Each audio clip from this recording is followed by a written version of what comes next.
Hello everybody, welcome to That's Football. You knew it was coming. Newcastle in Crisis video. The first one of the season, but actually probably the most relevant one because I do think there is a level to this Newcastle season where they are wandering into a bit of a mini crisis, and the question is, can they come out of it? I mean, look, they've got more injuries last night. I think Gordon went off. They had a couple at the weekend. Those injuries are really undermining what Eddie Howe wants to do.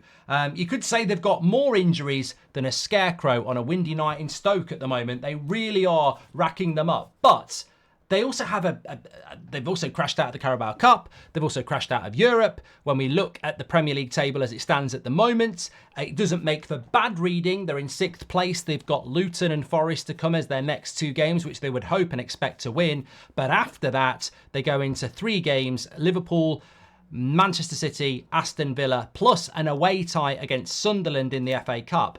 By the end of January, they could be in a position where they're much lower in the league and out of all trophies. And the question is, what are Newcastle? I think to understand if they're in a crisis, you have to understand what they are. Are Newcastle the underdog who've been punching above their weight? Or are Newcastle the richest team in the world who want to be where Arsenal and Liverpool are? And that is the identity crisis that I think that Newcastle are in.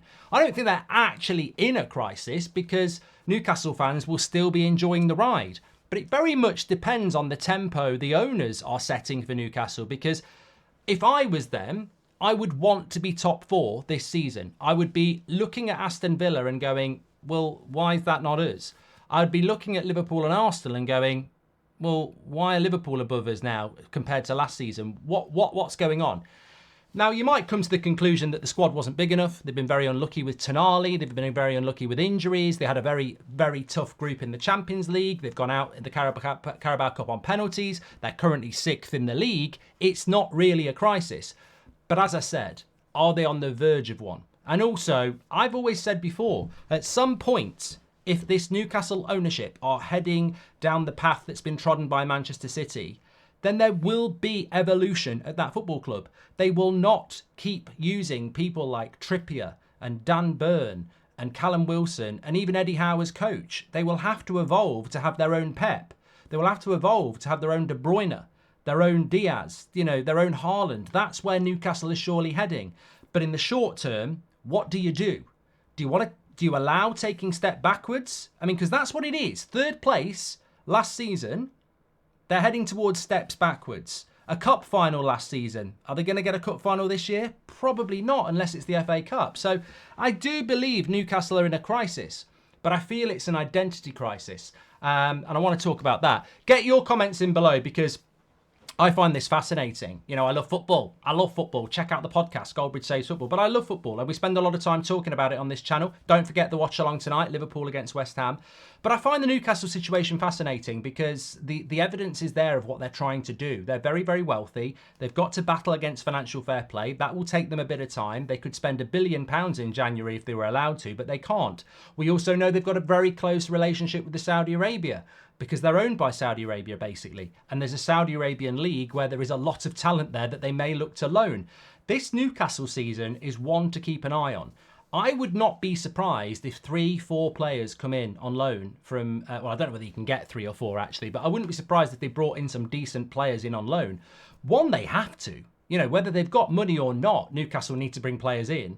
And 2, they have got money and they have got that pathway from Saudi to bring in a couple of players on loan. And I think they will do that. Why would they not do that?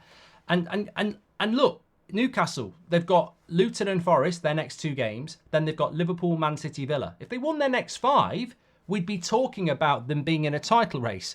They're only 10 points off the top. If they win their next 5 games, they would be right up there in the top 4 race. And that is what I mean about this identity crisis for Newcastle. It's not about where they are now. They've had a few setbacks. They've got injuries. It's where they're going to be at the end of January. Will they get past Sunderland in the Cup? Will they win 5 of the next 5? Will they win 2 of the next 5? What will they do in the January transfer window? Because I think if they come out in early February and they're out the Cup and they're down to 8th and they haven't done a good January transfer window and everyone's moved away from them, then this season is suddenly a bad season.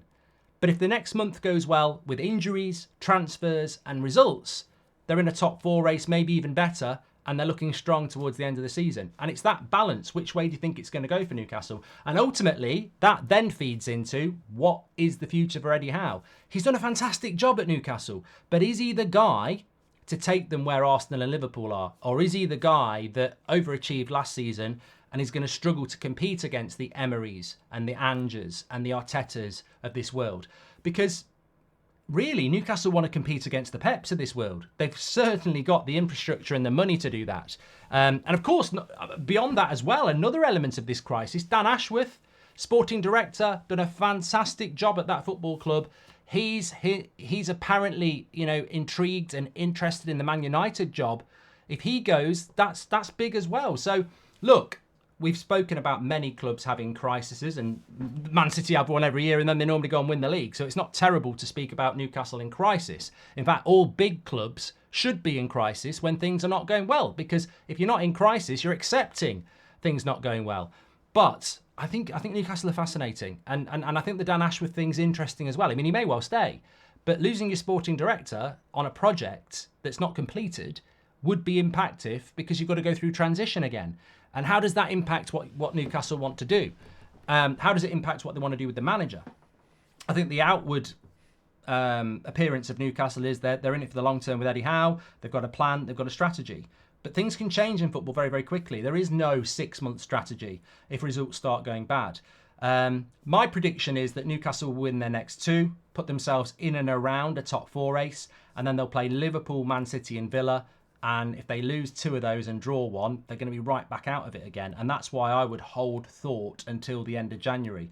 But there's no doubt about it. They're running on empty. Trippier represents Newcastle perfectly. Fantastic player for them over the last year or so, but is running on empty and is now making mistakes, missing penalties, because he's probably played too much football, if we're being honest. He could do with a couple of weeks in the Bahamas.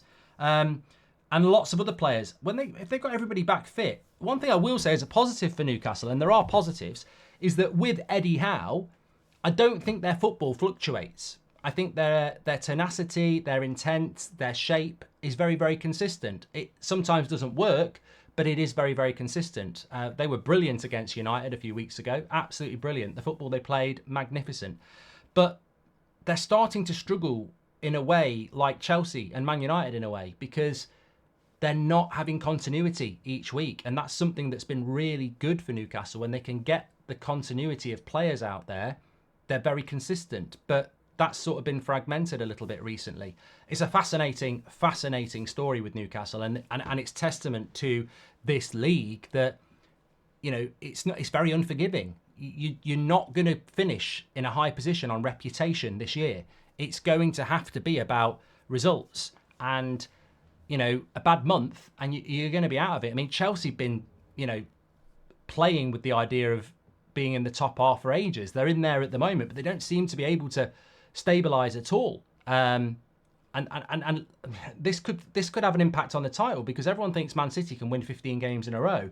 Can you though? Can you win 15 games in a row when you look at all those teams in the top half and they're all capable of taking a point from you? So fascinating. Get your comments in below. Make sure you smash a like on the video. Don't forget, we've got Liverpool against West Ham later, but I'm really intrigued to see what you think. I mean, I'm sure we'll get some Newcastle fans, but everybody as well. I suppose the big question is, what is Newcastle going to do this season? Are they going to be in the top 5, 4, 6? And if they're not, what's their identity then? Because that's probably not acceptable for where they want to be.